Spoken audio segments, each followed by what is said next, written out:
إذا السلام عليكم شباب ورحمة الله.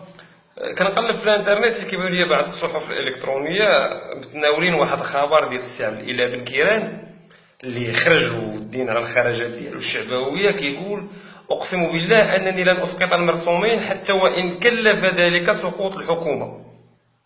انا من هذا المنبر عبد الاله بن كيران كنقول لك: اقسم بالله العلي العظيم لسوف تسقط المرسومين وتسقط حكومتك، حيت الاراده ديال الشعب هي اللي كتغلب.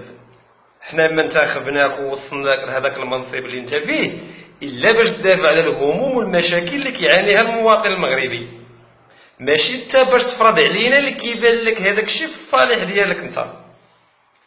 ما تحاولش تدخل الفلوس للدوله من جيوب ديال المواطنين. الله يرحم لك الوالدين. عبد الاله بن كيران راك تفرشتي ووليتي كما قلتها لك بيضاق ديال الخزن.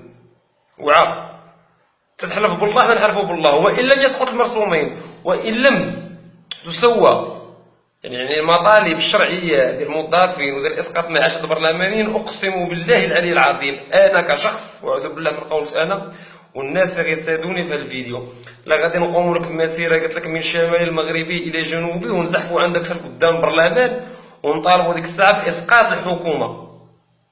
وكنظن بان بزاف ديال الناس غادي يمشيو معايا في هذا المنوال، حيت حكومتك فاشله عبد الاله بن كيران.